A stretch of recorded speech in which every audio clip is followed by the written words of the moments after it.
Hello students, myself Mahima Laheria. Welcome you all in my YouTube channel. Students, today I am going to start our new topic, that is our wave mechanics and the variation method. So in this video I am just talking about the introduction of the variation method. So students, as you already studied about the Schrodinger wave equation in your third sem, second sem, so this video is very helpful for the PG students and for the net set and the GATE aspirants students. Students, we solve the Schrodinger wave equation for our hydrogen-like atom. Means whenever we are applying the Schrodinger wave equation, it gives us the solution for the hydrogen-like atom. But Schrodinger wave equation is not giving us the solutions for the multi-electron system. It means there are more than one electron. So we are not always getting the exact solution of the Schrodinger wave equation. So for studying the multi-electron system, two important methods are available which give the approximate solution for the multi-electron Schrodinger wave equation. So these approximate methods are, first is the variation method and second is the perturbation theory. So variation method, just we are taking some functions, they will be termed as our trial wave function. Means variation method, we will take some functions which are considered as the trial wave functions. Now let us have a look on the variation method in the detail. So variation method is applicable to those systems for which the wave functions can be guessed. What it is saying, we can guess the wave functions, and the variation method, it is also called as the variation theorem. Sometimes in their short questions types, they can ask what is the variation theorem. So what in this theorem, in this method, we are just taking some suitable trial wave functions, and what the solutions we will get for them, they will be the solutions of our Schrodinger equation. So the trial wave function is an approximate wave function. Means we will guess some wave function. We will take some wave functions. They will be termed as the trial wave functions, and they will give us some solutions which will be equals to the value of our Schrodinger wave equation.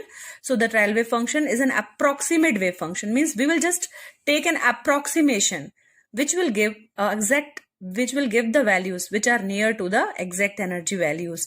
So students, we can write in our short that according to the variation method, the wave functions which gives the lowest energy of the system is closest to the accurate wave function of the system. Means the steps where you will get the lowest energy, means the wave functions which will gives us the lowest energy of the system, it is closest to the accurate wave function of the system, that will be considered as the accurate wave function of the system. So the variation method determines approximately lowest or the ground state energy level of any system. So what the variation method tells us, it tells us about the lowest or the ground state energy level of the any system. And the variation method is most useful in the treatment of the chemical bonding.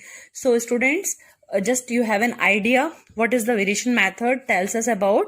It will tells us about the lowest energy of the system. The lowest energy of the system, it will give you the accurate value of the wave function. तो हमको क्या करना है variation method में, we will just take some trial wave function and the values will be nearer to the solution of our Schrodinger wave equation. So now let us see how we have to write in the form of the equations. So if it is coming in the 2 marks, so this 2 marks I have made a short answer. So we can start with our Schrodinger wave equation, that is our Laplacian square psi plus our 8 pi square m upon h square e minus v psi equals to 0.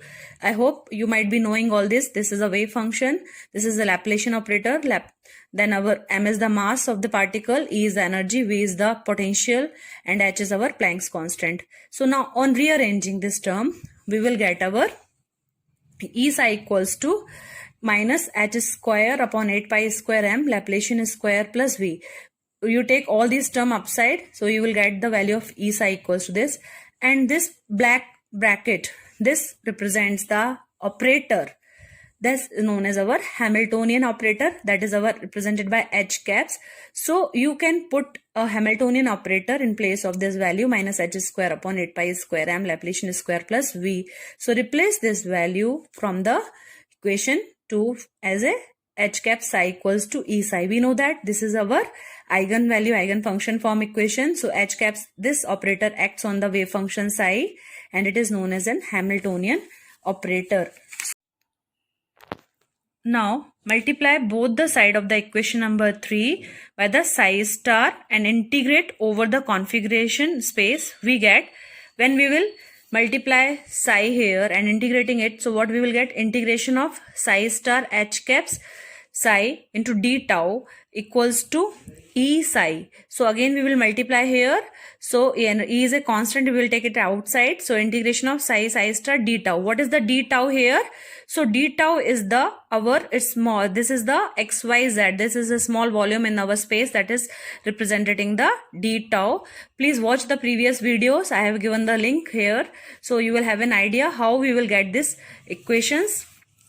So now arranging in the value of the E, we will write this term in the denominator. So our E is equals to integration of our psi star psi h caps d tau by psi into psi star d tau. We know that this is the complex conjugate of the psi. So if E0 is the ground state of any system, so our value, expected trial energy, that is capital E, it will be greater than equals to E0. So what is the E0? It is the energy in the ground state of the system. And what should be the values? Their expected values are capital E. So what we can say that, according to our variation theorem, if we have number of trial functions like psi1, psi2, psi3 and E1, E2, E3. So these are the expected values of the energy. Capital E are the expected values of the energy. So these values must always be greater than our energy of the ground state. So what you can conclude that these expected values E1, E2, E3, their solutions must always have the values greater than the energy in the ground state. So we can write that E must be greater than equals to E0 if the trial wave function, that is the approximate wave function, happens to be the exact true wave function. Means if this is possible, means if this values is equals to the E0 or it is greater than E0, so we can say that our approximate wave function is almost equals to the true wave function value. So this is, but it is in the very rare cases. Now we will see the applications of the variation methods in the next video.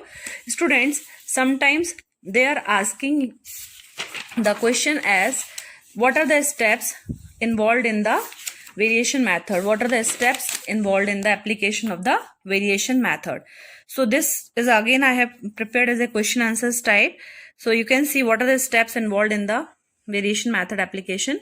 So first is the choose a trial wave function psi with some variable parameter.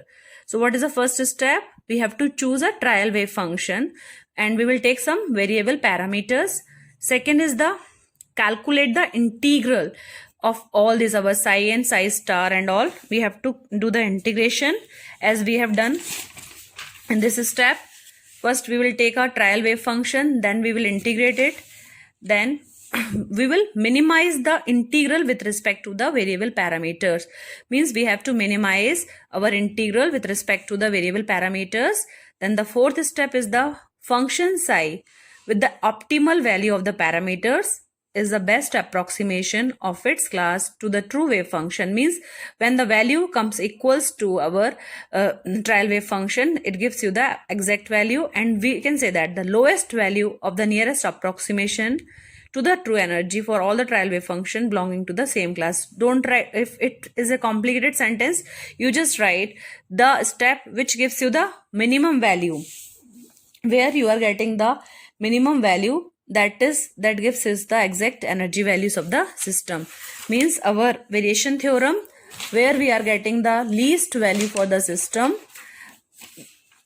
is closest to the accurate value of the wave function of the system. Take the screenshots and do complete your notes.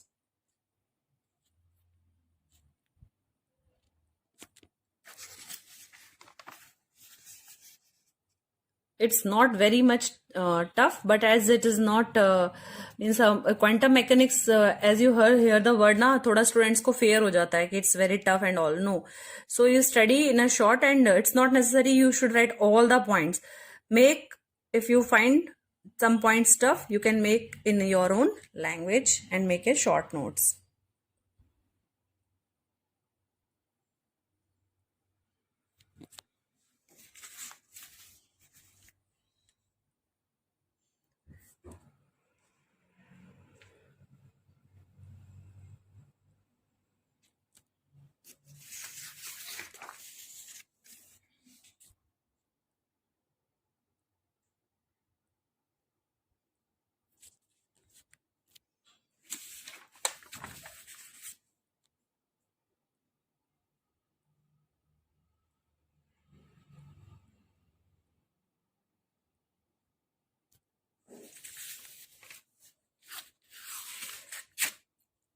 And sometimes they are directly asking you what are the steps involved in the application of the variation method. So you can write these points. Thanks for watching, and I will try to make the videos. If it is coming in the 5 marks derivation of the variation method,